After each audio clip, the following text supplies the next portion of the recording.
always a great experience. Thank you so much, Anton, for the intro. Thank you so much to the Garage Museum for the topic that they picked for today, for the exhibition, for the installation of the factory of found clothes, Scarlet Sales, and for the invitation to talk about this today, to talk about the female nature of St. Petersburg art. So the plan for the evening that you selected for your Friday evening, you chose this lecture, so we thank you for that. It's quite warm outside, but you're with us. And thank you for those of you that are tuning in online. In the audience today, we have people with a whole variety of backgrounds. We had a little chat. It's a bit of an informal setting here today, so don't be shy. Ask your questions, share your comments. We're all very different, and some of you will be familiar with this art group. Others um,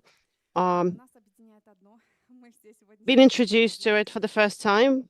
But something that unites us all is we came here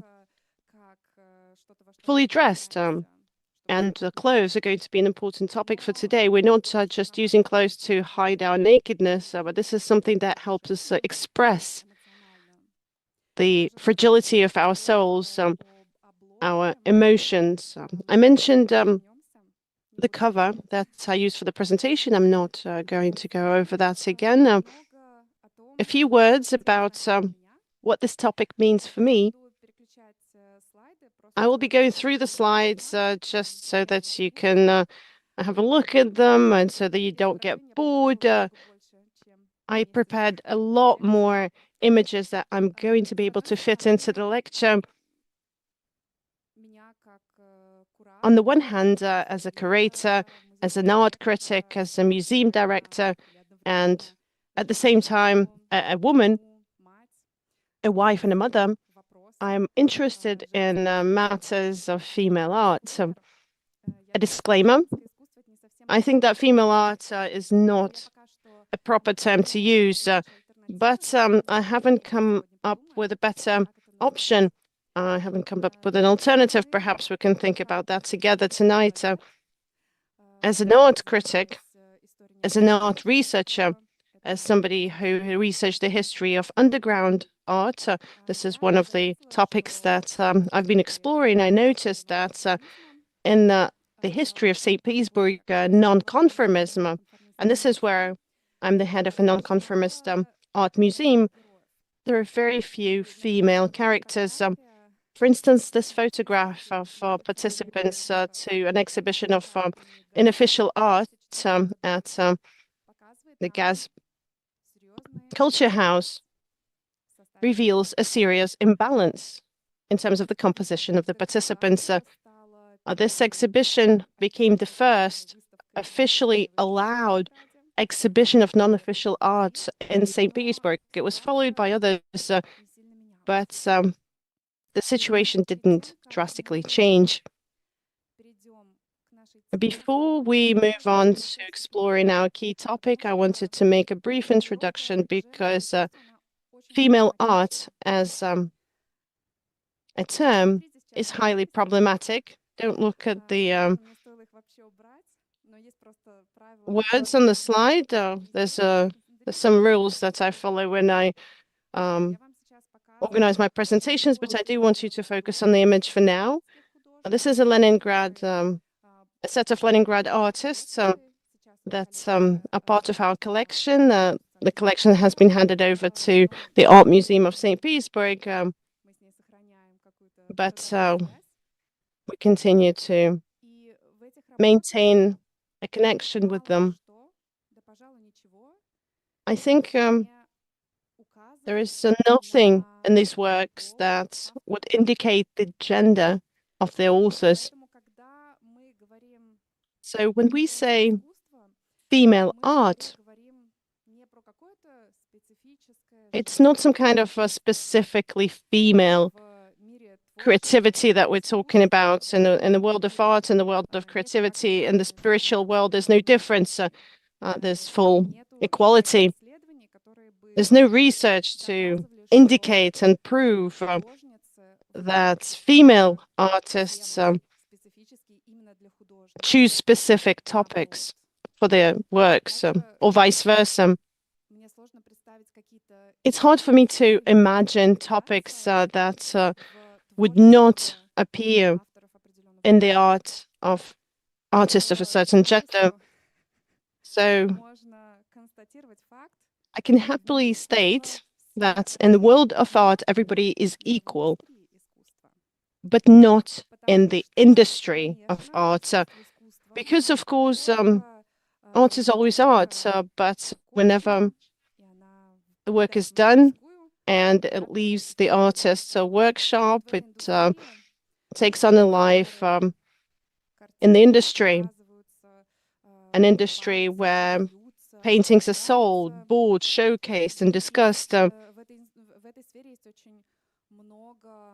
There are a lot of factors in the sphere that complicate the professional path of specifically female artists. When we talk about female art, we're not talking about female creativity and not about female techniques, although it's historically the case that there are certain techniques that are generally considered to be female just because they're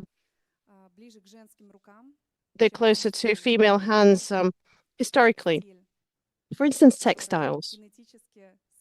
This is something that's genetically connected with home crafts or clay, ceramics. These are applicable arts and applicable techniques more often than not. There are many male artists these days that successfully employ textiles and tapestries and create very tender and female, if you will, works of art. Another way of looking at it would be, for instance, we can divide topics in art in those that are more female and those that are more male. That would be a wrong approach as well, I would say. You could say that there are more conceptual pieces of art, more rational, more logical, colder works of art, and this is a type of art dominated by men. But if we were to look at the Moscow Conceptual Art School, that would be closer to the truth. And then there is the art of emotion, of sensuality. In the 90s, for instance, there is a request that's evident for this type of art, but I would say that's also wrong. So I guess what we're going to do is we're going to talk about careers, about professional development. I would be happy if there is a dispute that occurs at the end of my lecture. I would be happy to hear your comments. Perhaps there are some points I make that you disagree with. There's a lot of women in the audience today, and your opinion really counts.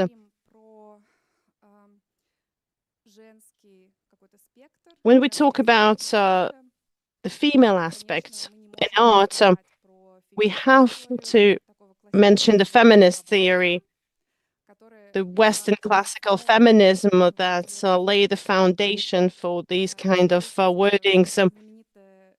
There is this famous essay by Linda Nochlin, which marks the beginning of this dispute.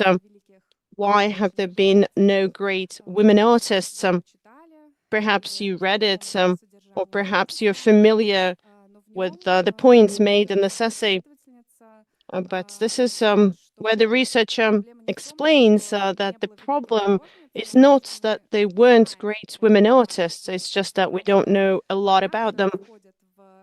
The names that are included into the history of art,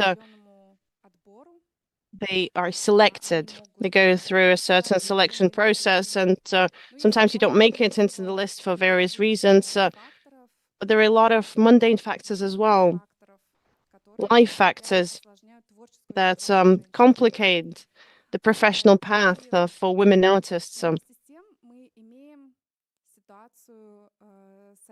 At the same time, if we look at the Soviet states, full equality was declared between men and women, there are certain nuances there as well. Perhaps it's because of this historical period that the ideas of Western feminism are not really taken root here, because the foundation was completely different. Declaring equal rights that are granted to women by the party, it's also not the right way to formulate it. When you handed these rights, it's not the same as when you claim these rights, because there is the giving side and the taking side. And being on the taking side, this also creates a certain power dynamic. If we were to look at the equality that women artists had, including during the Soviet period, we could say that they still had to carry the burden of household tasks, of raising the kids.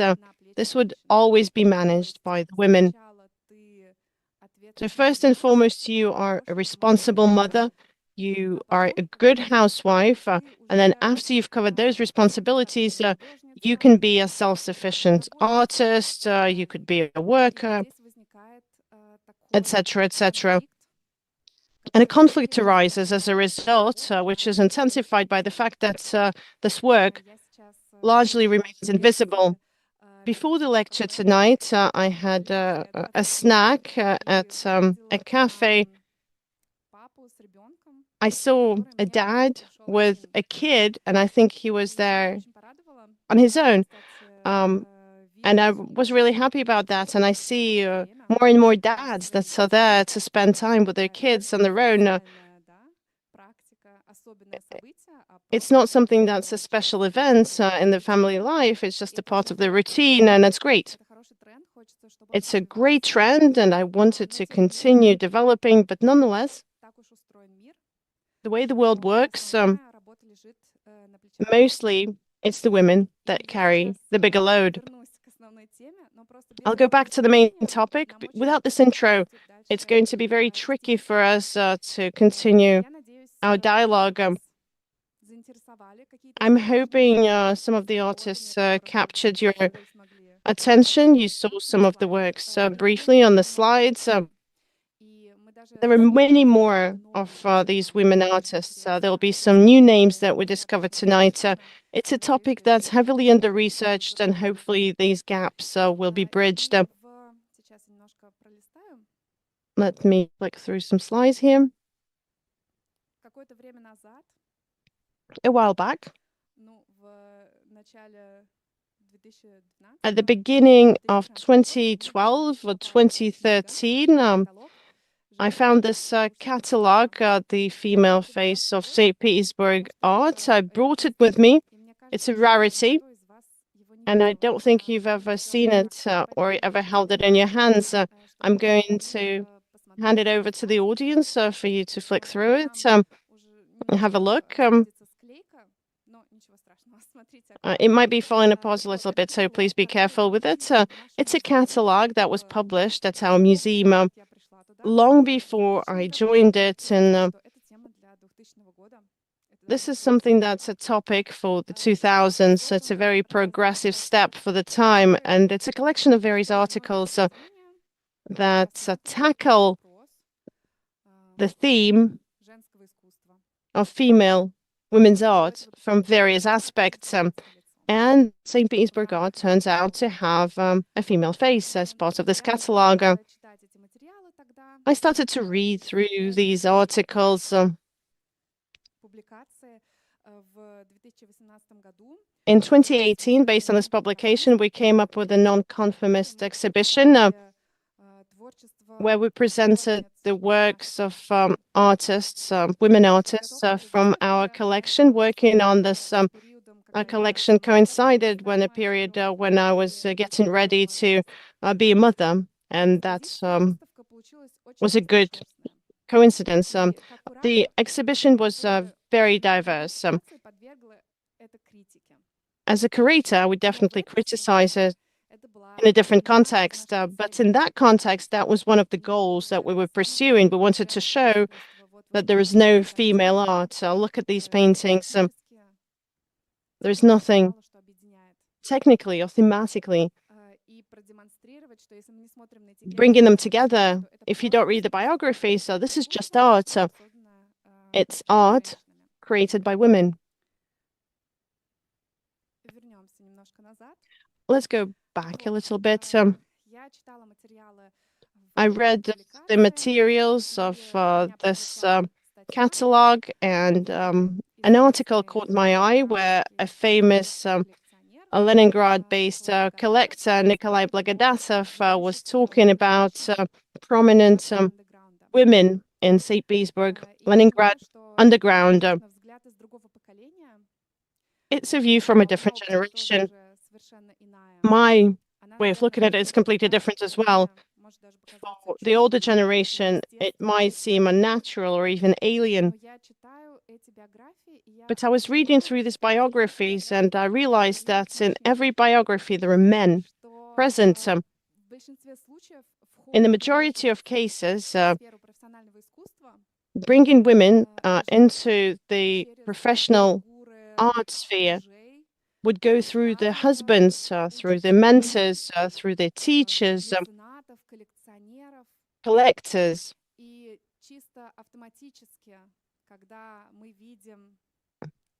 supporters, and automatically when we see a male artist figure next to a female artist figure, they mentioned, recently I caught myself thinking the same thing. I was writing an article about two artists, a man artist and a woman artist. They were a couple. I started writing about the female artist, and at some point I realized that in a paragraph where I talk about her personal context that had an impact on her art, I gradually transition into describing the way she met her husband, and I get diverted. There are some rudimentary elements there still, and you start to notice them in what you do as well. I think I'm quite critical in my opinions, and I stopped myself. I rewrote it all, and the name of the spouse disappeared completely from the article. And I guess I would need to make a note somewhere that they're not brother and sister, they're not just sharing the same name, that they are in fact a married couple.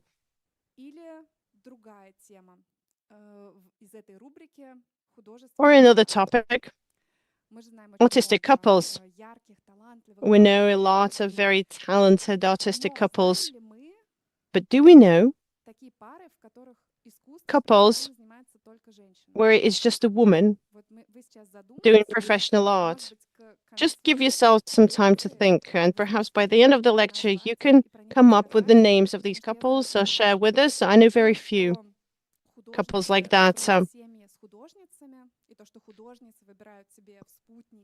Female artists tend to choose male artists to share their life with, and it's a normal process. So we're always looking for people that would supplement us, that share our opinions, our values, somebody who's on the same wave with us. And with the creative, it's usually another creative. But I know only a few couples where a prominent professional female artist would have a husband who's not an artist. Not talking about couples where the man is bringing in a living and the woman has a hobby of doing art. We're just talking about professional art here. There are nonetheless couples that have been working together on par with each other. In St. Petersburg, we have a number of couples like that. For instance, Olga and Alexander Florensky. How we define how equitable they are?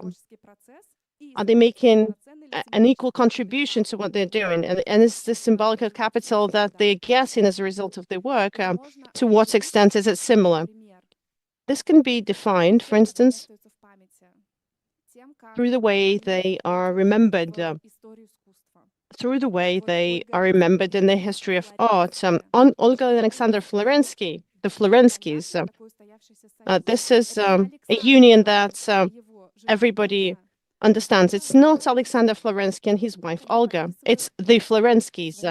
That's the way they've been signing their works. I had a chance to talk to one artistic couple, and they do a painting. These are artists from Finland that work together. And I tried to figure out how the artistic process works. It can be different. Somebody works on the sketch, somebody else puts it to canvas, or somebody works the left side, somebody works at the right side, or a classical example would be in a workshop, workshops of the artists of the past. Somebody specializes on the hands and only works on painting the hands, and somebody is better at creating a background or perspective, and that's exactly what they do. And I asked them, "What's your approach to work?" And they told me that they work together, truly together. It takes them a long time to create their works. And I can't reproduce what they said. I remember this one thing that they said, that every joint piece of work sort of brings them to the brink of a divorce. There are so many conflicts that occur. Going back to that power dynamic of somebody who's giving and somebody who's taking, when we work in a vertical situation, whatever you name it, the potential for conflicts is much lower compared to working in a horizontal situation, because when we're equal and we respect this equality, then there is a lot of arguments, there is a lot of attempts to convince each other we don't agree with each other. Another well-known artistic duo, Yelena Gubanova and Van Govorkov, they're also known as a couple, a duo working together. And the way they split their work on the projects is slightly different, but nonetheless, or in the 90s, there was a union that was formed, Natalia Melnikova and Vladimira Fomicheva, called Komilfo. Even after Natalia's death, Vladimir continued to work under this name, this pen name, keeping the memory alive.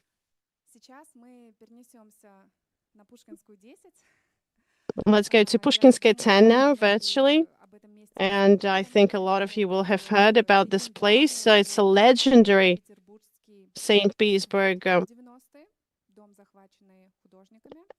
house captured by artists in the 90s that had no workshops. And then through the 2000s, to this day, it's a cultural institution. It's an art center. This is where our museum is. This is where the archive is. That I'm going to show you some materials from today. The topic of women's art is historically important for us because this is where in the 90s the Feminine Club was opened. We're not going to look into the history of St.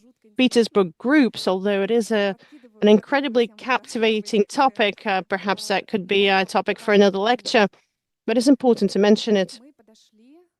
And this brings us to our main topic for today. We're going to be talking about this creative duo, the factory of found clothes, that was established. Well, a union is created, a factory is established, it's constructed, an imaginary factory built by quite real artists. Olga Yegorova, working under the pen name The Heron, and her friend Natalia Pershina-Yakimanskaya, known as Klukla. I love this photograph because it shows us two friends, first and foremost. The factory of found clothes is all about friendship. And it's a photograph from the same place at Pushkinskaya 10, where the shop of traveling clothes was opened for the first time. We'll mention it briefly later on. Glückler and Zappler, the heron, came up with a manifesto. They did write quite a lot, in fact, and they did a lot as well. And it's very interesting to read what they wrote. These are very personal texts that helps us understand their point of view, their worldview, the way they perceive reality. And very often these texts contain keys to their works. So today we'll read out some excerpts, not too much. It's a very short manifesto, so I'm going to quote. The place of an artist is on the side of the weak. Weakness makes people humane. Overcoming weaknesses leads to the birth of heroes. So we're not trying to applaud weakness. We urge for humanity and humility. It's time to bring compassion back into art. Compassion is the way to understand the weakness of the other, overcome it. You would call it sentimentality. This is a way to protect a baby that we all have inside us. If you would say art is an intellectual game, that it has no place for direct impact and strong emotions belong to Hollywood alone, that's not true. In that case, art has no sense. Cold art could not extend a helping hand to anyone. Art is not an abstract game, it's an adventure. Emotion is alive. Russia is cold. An artist is not a genius, it's a friend. We don't need condescending social projects, so we need to be able to willing to help the other. We need to be stopping being afraid of ourselves. We need to accept ourselves and to grow into better versions of ourselves. The society is made up of people.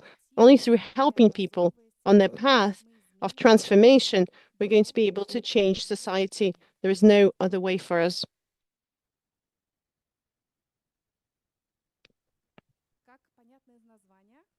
As you will see from the title, they work a lot with clothes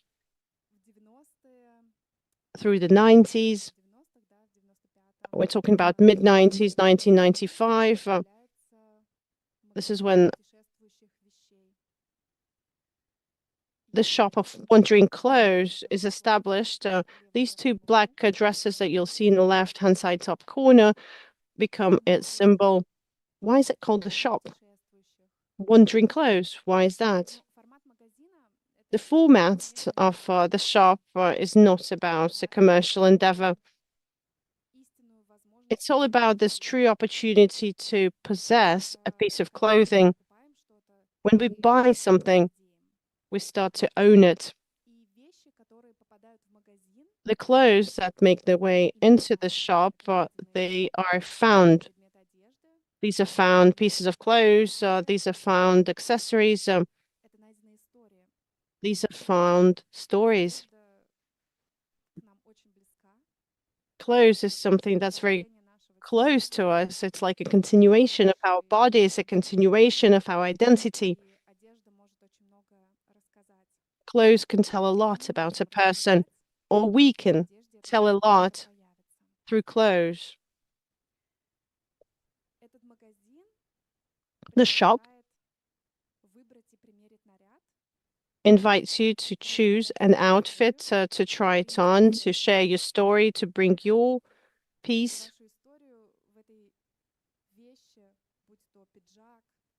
And then your story that you tell through your dress or through your jacket or through a headwear, you would share it. The way it was conceptualized as an interactive process. This is something that doesn't really fit in a museum reality. I have a couple of photographs. Let's have a look at some photographs. For instance, items from this collection. This is the way they were presented in museum format. And it seems like something is creating a wall between the audience and the object. This is a regular museum practice. when there are a lot of people going through the museum, we can't afford people to really touch things and try them on. That's why a distance is established and something gets missing. But we need to imagine how it would work. We need to imagine taking these clothes and trying them on.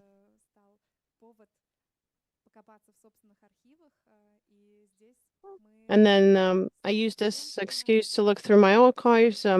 And here, together with our students, we are at Gluck's workshop in St. Petersburg. She currently lives in Amsterdam, but she still has a workshop in St. Petersburg. And her mother also works with textiles. She produces absolutely stunning tapestries. And this visit to her workshop would be inconceivable without trying on some clothes. When we got there for the first time, we expected it to be a traditional visit where the students take the places and the artist talks about something, of course, in a less formal setting than in a lecture hall. But we could never have imagined that Glukle would say, go up the stairway, go into the room and choose an outfit and try it on.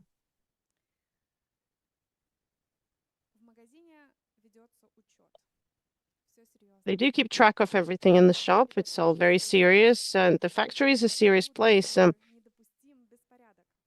Chaos is not acceptable here. That's why passports, IDs, were put together for the various garments. The garage archive has a number of these IDs, and at the Pushkinskaya, we also have some of these IDs. Sometimes through just reading the names of the garments, so we can guess what the story behind it is, but not always. So let's read a couple of stories. This is what these pieces of clothes look like. There's a lot of them, of course. It's just a very small selection to give you an idea and to motivate you, to spark your interest, so that you continue your independent research. The image of a garment is kept, preserved. Artists work with clothes in very different ways. You can cut it up, you can process it, you can weave it into something else. But this factory of found clothes, well, clothes are kept as clothes. So wearable clothes, a dress always stays a dress, a skirt stays a skirt, and pants stay pants, despite the transformations that they undergo. So what happens to these garments? They could be embroidered with something, or something could be sewn onto them, or something can be concealed in them. Very often you would see these clothes with a little secret. There is something that's sewed into the pocket, for instance, or you need to lift a piece of fabric and see a little secret hidden underneath. I'll read some of the comments to the dress that's on the left-hand side. In the utopian clothes shop, a girl once enters the shop. She was called Lena Belich. She was from the city of Yelets. She was very shy. She mostly kept to herself. And then she said, give me something hard to do. She would embroider very huge spaces with beads. She was super patient. 6 months down the line, it turned out she was forced to live with her aunt because she couldn't afford to rent an apartment herself. And her aunt was sadistic. She would pick on Lena. She would accuse her of things she's never done. She would be really harsh on her. She put a lot of psychological pressure on her. In turn, it became evident that we needed to help her. We asked her to get her aunt to share a photo album from her youth and some clothes from her youth. And we integrated these photographs into fabric. The aunt was stunned. She started to look at the photographs and reminiscent, and we partially brought her closer to the psychoanalysis that she really needed. And Lena started to understand her aunt better. From an absolute monster, she turned into somebody with a background. And sometimes what you go through can make you stronger, but it takes away your fragility, which is what contributes to your humanity. This topic of fragility would go through all of these items. This vulnerability, this fragility is at the same time our strength. That's the paradox. We'll come back to it later. Another dress on the right-hand side. The overview on the top. And this is the way it was exhibited with a handwritten inscription and this fist in the close-up. The process dress reminds us of battle against Nazis. Part of this dress, the skirt, dates back to the blockade of Leningrad in 1941, 1944. The top part of the dress with the fist was done recently. The skirt was handed down to me by a woman who went through the blockade herself called Natalia Veniaminovna. The dress is a connection between our time and the Second World War. This is a common platform of resistance to fascism and xenophobia. I'm not saying that our times and the times of the Second World War are similar, but it's strange that we were fighting against fascism and Nazism, and now we're hearing nationalist ideas again. And this is a work that dates back to 2012. There's a story behind every garment. So it's a very tender story, a very in-depth story. To feel the story, to understand the story, we don't need to have any formal education. We don't need any special experience. In a recent interview, I was asked, do you need any professional education to understand contemporary art? So, and I started to think about it. And I said that, no, if it's not your profession, if you have to know contemporary art professionally, then I guess you need to have some basic education. Education in different spheres, traditional history of art, philosophy, anthropology. But if it's not your profession, then it's absolutely acceptable to be an expert in the art that you like exclusively. There are different types of art. There are certain works that you can only understand if you have this knowledge, having read a certain text. There are other works that appeal to people regardless of their social standing, their education, their prior experience.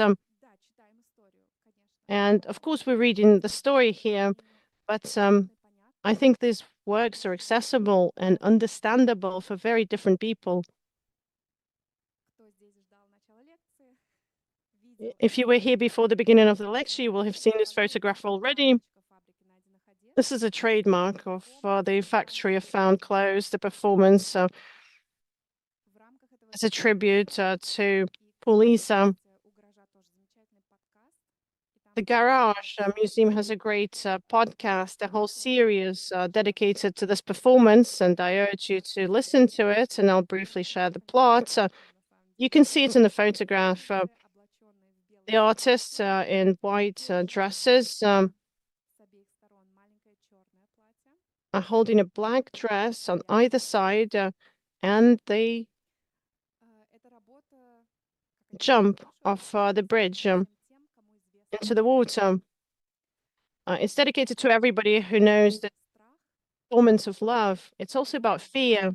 It's about overcoming fear. It's about decisiveness. And this image, the alter ego of the artist, this is a schoolgirl present in all of their works, a little girl that believes, that loves, that's willing to take on her feet. At the same time, she's vulnerable, but it doesn't make her weak.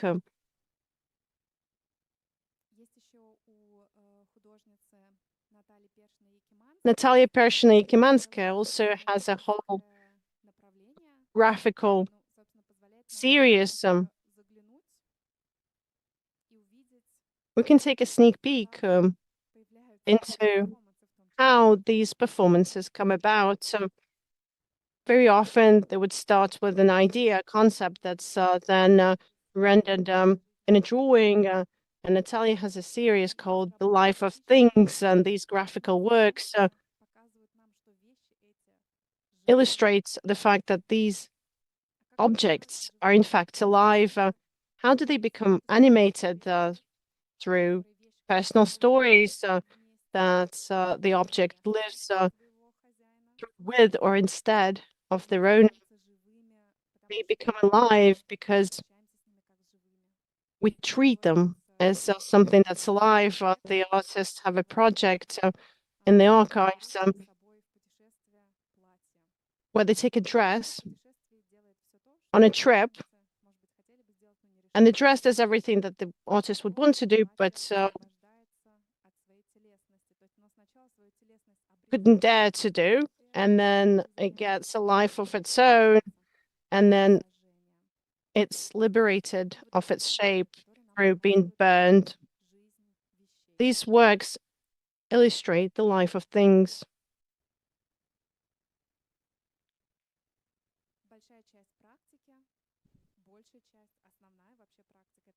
The key practice is performance.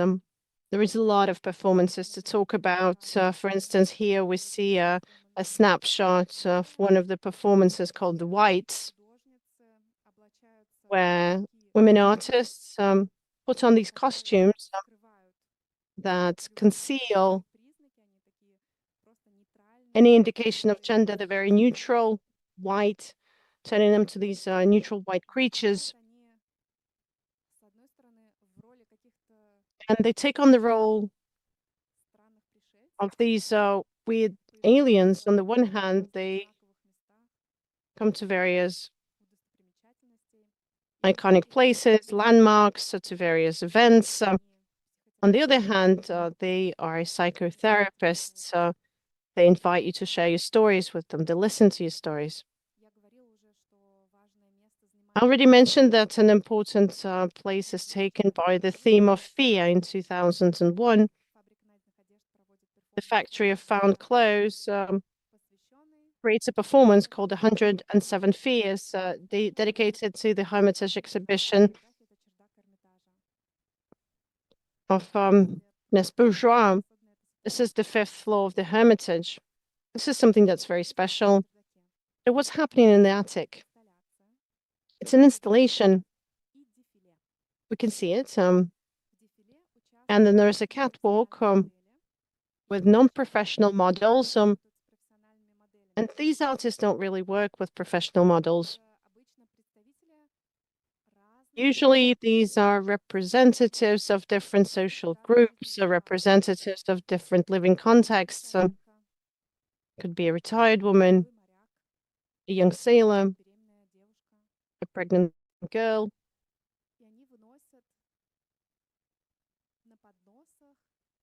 And they carry out trays with food for the guests.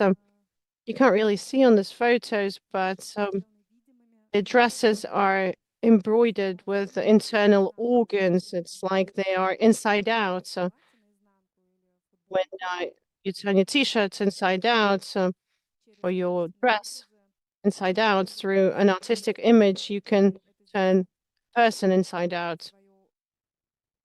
And this is reflected here in a very physiological concept. The cooks of the Hermitage prepared horrible looking foods. And you can see the shape yourselves. And the guests were put off. Everybody had a great appetite. These were devoured.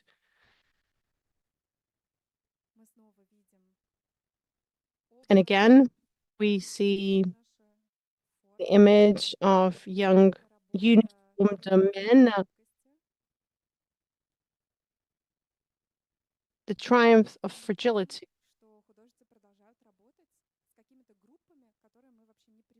The artists continue to work with groups that are not normally a part of the artistic process. We see young men in a uniform. They're sailors, students of a marine college, and they're carrying white dresses. What are these dresses? Perhaps it's a bridal dress, a wedding dress.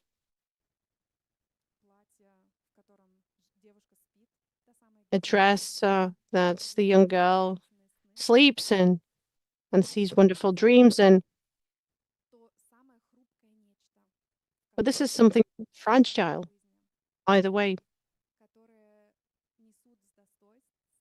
carried with dignity, protected, something that's carried past the main landmark of our city, understanding the value of this fragility. And this social component is really important in the work of the women artists when they invite students from the Marine College or when they work with pensioners, when they work with immigrants. Again, this is another vulnerable social group. It's all about communication between people.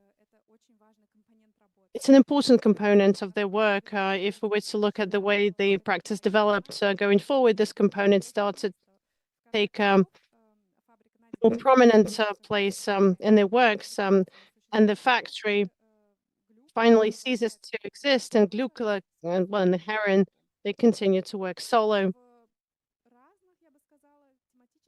in different thematic areas that still overlap. And Glukla arrives at a workshop format as an artistic material, if you will. What's most interesting is the relations between people, connections between people, the way people interact or refuse to interact. And this is what a lot of the works are dedicated to. This is one of the later works, an installation. The audience is often involved as well. There are various debates on people breaking up, and this is a theatrical format with actors. This is a new scene of the Alexandrinsky Theatre in St. Petersburg, and they talk about breaking points in their personal stories, in the family stories, in the history of the country as well. And the audience can vote to express their opinions. In 2012, Glukla creates this piece of work called The Wings of an Immigrant. This is when she starts to work solo. We can see interaction here. We can see a dance again, close, a costume of a Russian worker that has been laid off. A natural image in this respect, expected image. She arrives at the workshop format, carnival, a parade. On the artist's website, you can see not just her archive, the archive of the Factory of Found Clothes, but also her new projects.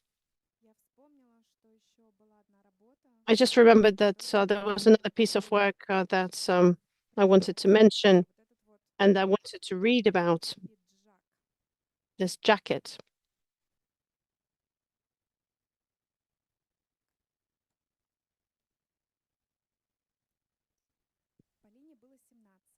Polina was 17. The father of her child didn't want it and wasn't going to take on this responsibility because he was a radical artist and he had much more important things to do. The girl continued to think about it and she decided to keep the child. her emotions were described in letters that she sewed on the inside of her coat. And a children's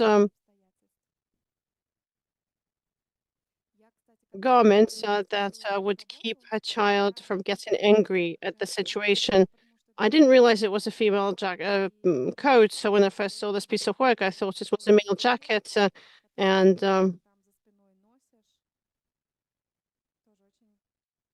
again, these baby clothes that you carry inside on your back is a very powerful symbol.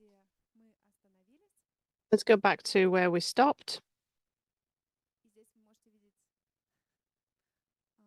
What you see here is the image that I used for the cover.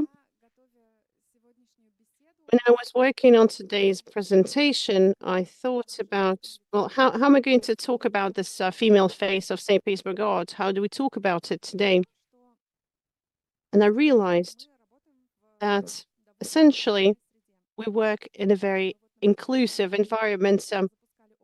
We recently launched an open call for artists for a new project, and we had different questions, including personal data, your gender, and 80% of the applicants were female artists.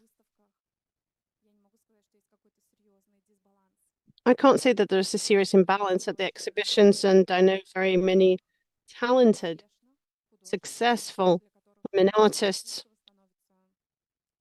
for whom art becomes a work of life. It's not just a hobby, it's not a second job, it's something that they do professionally at a high level. And I've selected several women artists that work at our art center. I wanted to talk about all of the St. Petersburg women artists to begin with, because when I joined the museum in 2009, I think we had only several women artists. Then I started to put together the slides, and I realized that there is a lot of them. And then I started to think that it was wrong to begin with. Trying to bring them together based on this gender principle is not relevant, but I decided to select several that I thought were interesting for today's dialogue. Tatiana Pivai that creates Florentine mosaics. Well, she uses a technique of Florentine mosaics to create her works of art. If you came a bit earlier to the lecture, you've already heard this. This is a very labor-intensive technique. It's very complex. So when we assume that there are certain materials and techniques that are not fit for female artists, this hypothesis is destroyed completely against these stone mosaics by Tatiana Gumbrova.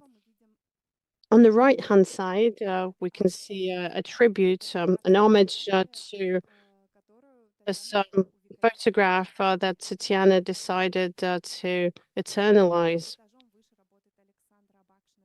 Alexandra Bakshina Pistoleta works a Flora. In her space, she merged a hair salon where you can actually get a haircut, and a theatrical studio and a gallery of contemporary art. As a theater director, Alexandra organizes a lot of events beyond the walls of the art center, and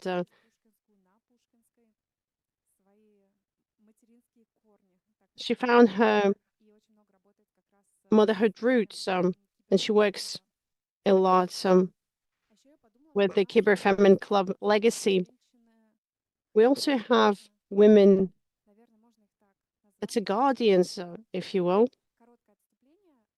A small diversion. Pushkinska was founded in 1989, and a lot of our space workshops for artists that they got for 2 years a long time ago, and they could prolong the contract, but essentially they got these spaces for life. We have older generation artists working there as well. And after their death, something tragic occurs, we're faced with the decision of what to do with these workspaces. And in the majority of cases, um, the works are taken by the relatives, and the workshop is cleaned and painted, and a new resident is invited. But there are certain workshops that go through something different. Here we can see Alisa Dukhavlinova, an artist. On the left-hand side is one of her paintings. Alisa is also a musician. She's a composer, and I caught her here in the process of working with notes, with scores. She's working in the workshop of her father, Vladimir Dukhavlinov, a very well-known artist.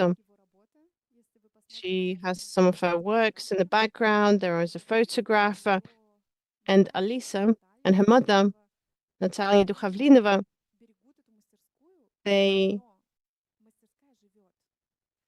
are keeping this workshop alive. It's not a museum format that we know in the various apartment museums where everything is reeled off, and this is where a famous artist worked, and you recreate their workspace. It's a living workspace.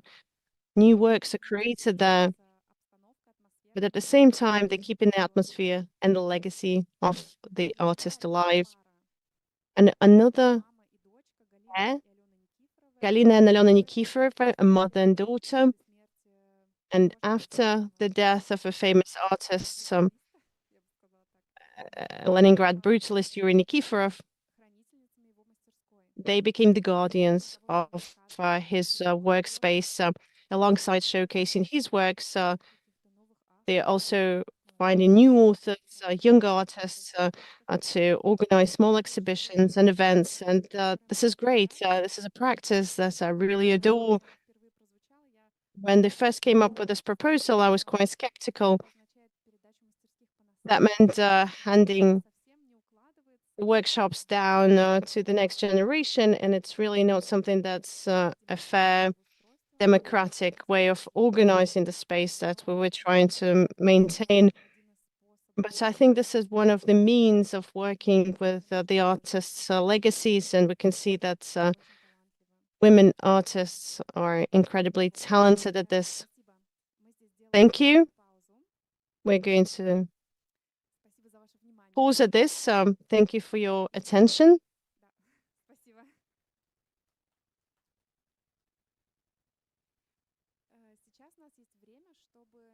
There is some time left now to discuss what you saw and what you heard, to share your experiences. Perhaps we have women artists here in the audience that have something to say about female art that we don't want to call female art, but we don't know how to term it differently. I hope my disclaimer was sufficient.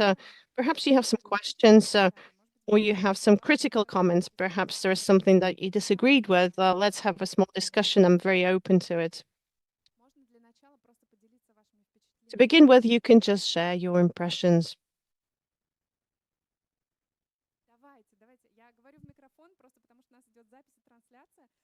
I'm speaking into the microphone. We can pass the microphone around.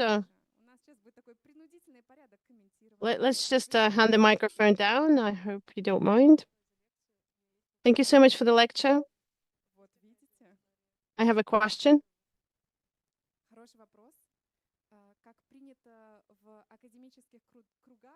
In academical circles, when you don't know an answer to a question, well, I'm going to look into the details. I'll come back to you later.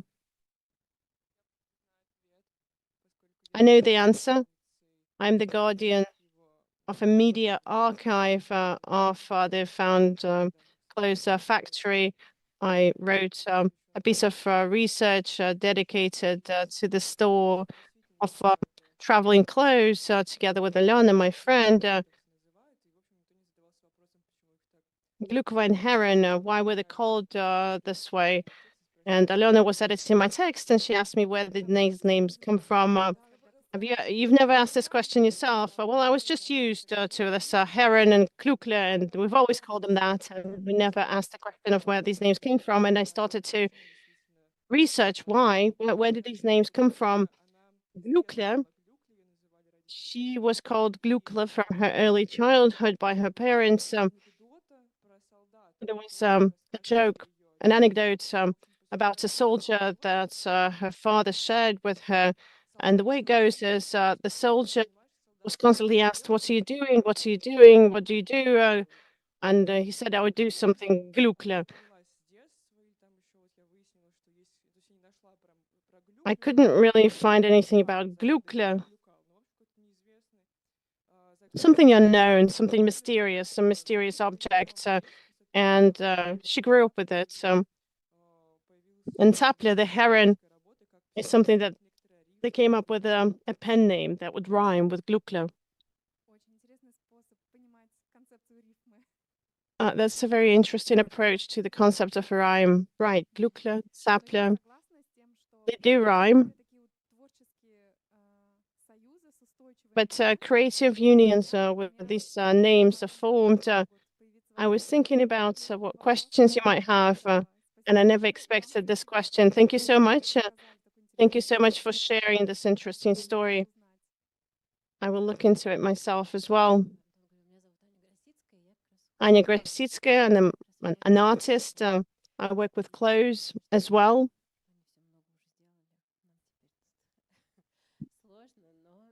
And we're faced with quite a challenge. I have a question on this attic. Are these their works or the works of bourgeois, the white dresses? It's their works.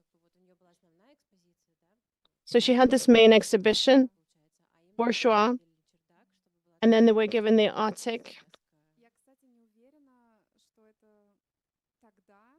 I'm not sure it's at the same time. I don't think it was a public part of the exhibition. This was a self-organized initiative through people that they knew, and the project we needed to get into the cellar of the Hermitage, and we tried to get the approvals for a long time, and 6 months of unsuccessful approvals. We got in touch with someone who works in the building, and he just let us in. He just asked us to please, we had to make a video for an artist. Please don't let anybody know where you filmed it. Let people guess themselves. There was so much freedom back then. They had another performance where they were throwing clothes off a helicopter. And they had so many opportunities. There's an artist talk as part of another exhibition at Garage. And I was fascinated by them talking about their free approach. When the industry would demand them to repeat certain successful techniques, so they realized that no, that would take away their freedom, that would take away their choice, and set a rigid capitalist framework for them, and that's why they fell apart. An interesting fact. As artists, we look for something that would work successfully, and then you turn away from it. So this is something that we see very frequently. It's a problem. Well, not so much a problem. Depends on the way you look at it. In an artist's career, when you start to work with galleries, I'm not going to name any names, and something starts to sell well, and there is pressure on the artist, do this because it sells well. So instead of going forward and trying something new and making mistakes, they start to create something in a conveyor manner. That's not the type of a factory. And it's important that you mention this performance about appeasing the Never River. There's a lot of intimacy and fragility in the works. And then there's something that's of a grandiose scale. You have a helicopter. You have this whole parade of uniformed students. You have cameras, but it doesn't destroy this feeling of something intimate, and this is something unique they are able to maintain this fragile nature. Can I ask you a question? Yes, of course. I went to the workshop of a number of women artists and I asked them a question what they think about this wording female art. And they all gave me different responses when I was preparing for the lecture. Do you like it? No, of course we shouldn't split art into female and male art. That's my opinion. It doesn't matter who the author is because, well, of course you create art based on your experience, but I don't think gender matters. You're an artist, and then they tell me, I don't call myself a woman artist, I'm just an artist. And then they tell us that I'm trying to integrate myself into the male-dominated art. And I don't like this divide at all.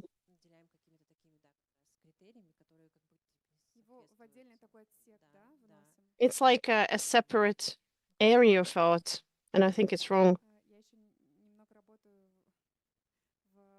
I work a little in the field of inclusion and accessibility. And a while ago, I was present at a talk with my colleagues, and we thought that all inclusivity departments are working to end up closed. An ideal inclusive situation that we're targeting is that there's no dedicated inclusion team. We can quit and then it will continue working on its own. We understand that this is utopian, this is inaccessible and impossible, but it's an outcome to this lengthy, in-depth discussion on this undefinable female art is for this term to be dissolved, and we just remain with art and artists. And for as long as there's injustice, for as long as there are different opportunities and rights that are defined by gender, by the figure of the author and the living context, we'll continue to talk about it. Of course, there are different opportunities because women have to give birth.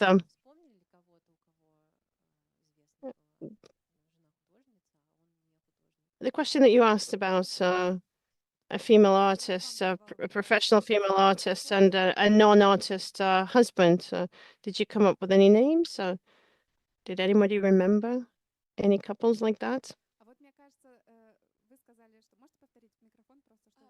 Could you repeat your question via the microphone? I know a lot of popular women artists, but I don't know if they have husbands. Well, that's great. That's it. That's an awesome situation as part of our dialogue because you know the woman artist, but you don't know if she's got a husband, what he does. So the focus is on the artist herself, Anna Bernstein and Anna Kuznetsova, wonderful women artists.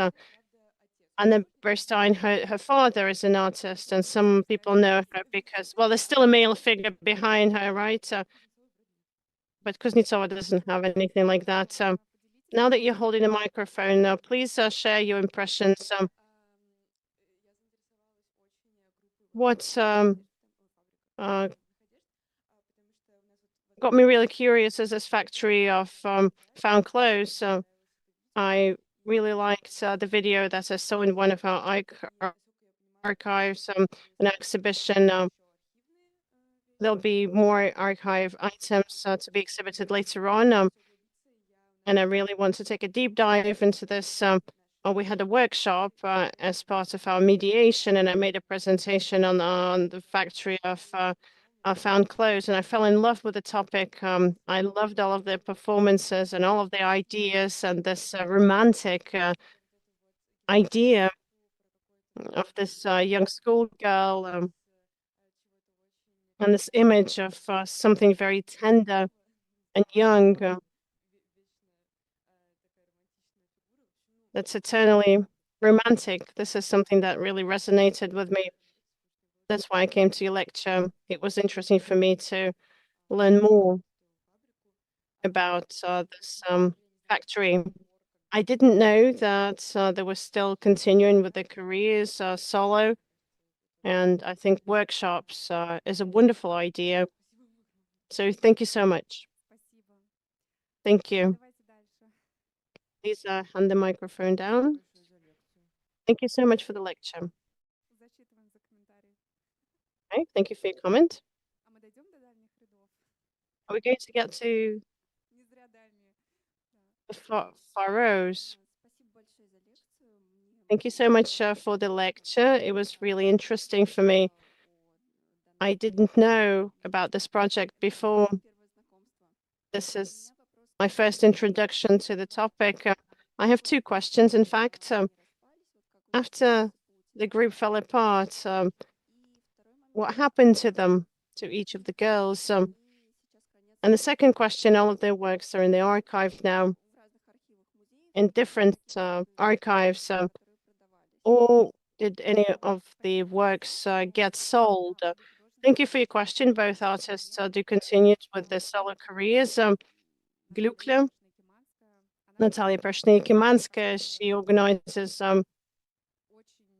projects that I think continue the tradition of the Factory of Found Clothes. The archive of this project is currently on her site. You can find it online. Olga Yegorova works a lot with Dmitry Filensky and her husband. A group called What to Do, another male figure. In terms of their works being sold, when we look at the items, it's harder to understand the commercial potential, but this is something tangible. This is something that can be acquired to be a part of a collection and have an archive at the garage, and that's a lot of the international galleries as well. Another question. So there's always a literary text that accompanies their work of art. The texts that you read, they are very touching. Well, it varies.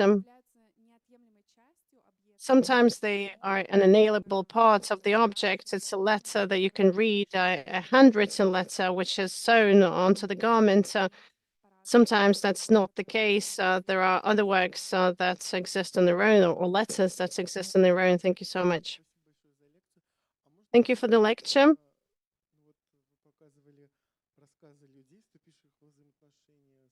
You talked about interactions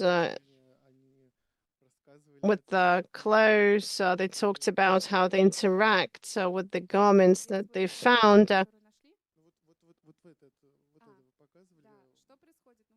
So what's happening? What's happening in the photographs? What kind of interaction can you have? Well, you can touch something, you can select something suitable. This is a performance called Friends. Different artists interact with various pieces of clothes, but interactions can really vary. As I mentioned, as part of one of these lengthy performances, a dress was burned. In the right-hand bottom corner, you can see artists from the Ahe Theatre getting ready to pour something on the dress, to wrinkle it. So there is a physically aggressive way of interacting with the dress, looking to destroy it. Did I understand your question properly?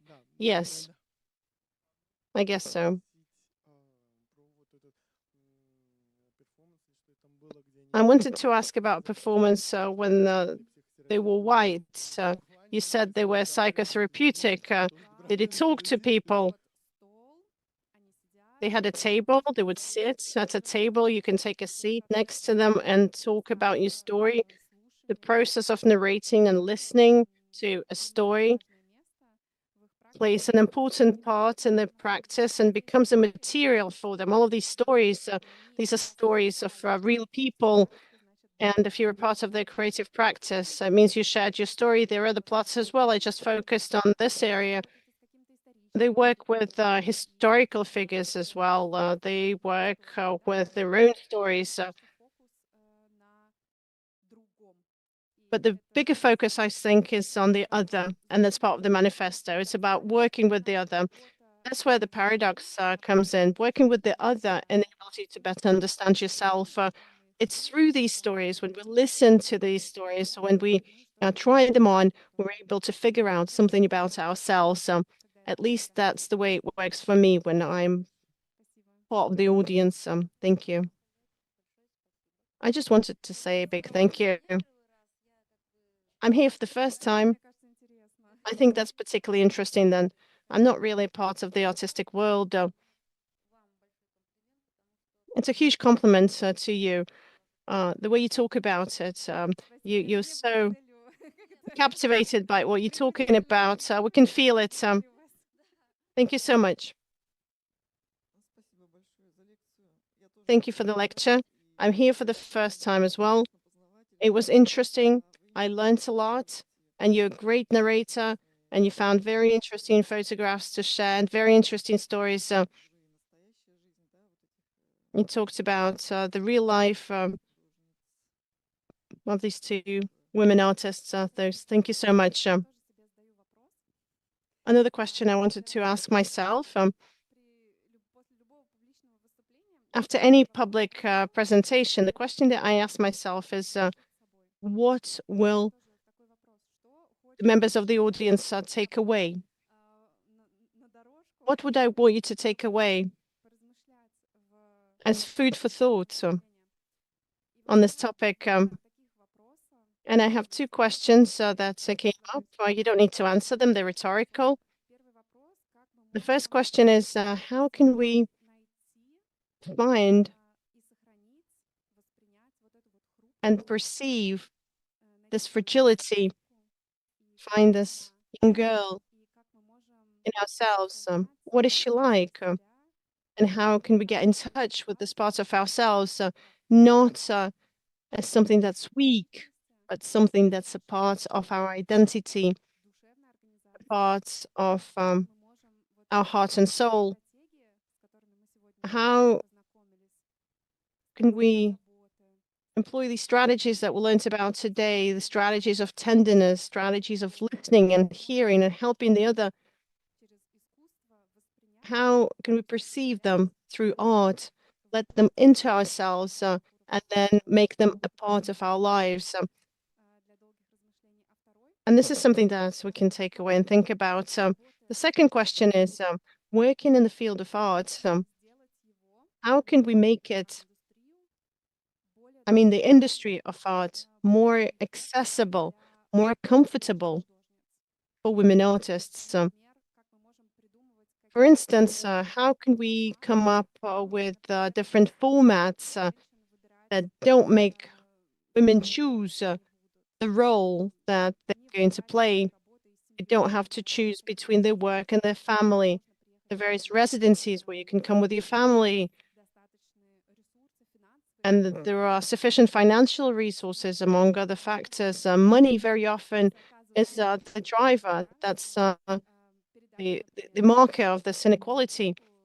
How can we hand over childcare to the partner, and then the woman can focus on art? Or how can we make sure that we don't have to compromise and we don't have to make a choice? These are rhetorical questions. This is something that I want you to take away as food for thought.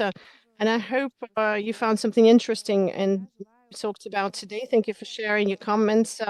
I wish you every success with the public program, and I'm hoping that this talk in real-time mode and in this recording will help us better figure out the topic that we tackled today. Thank you.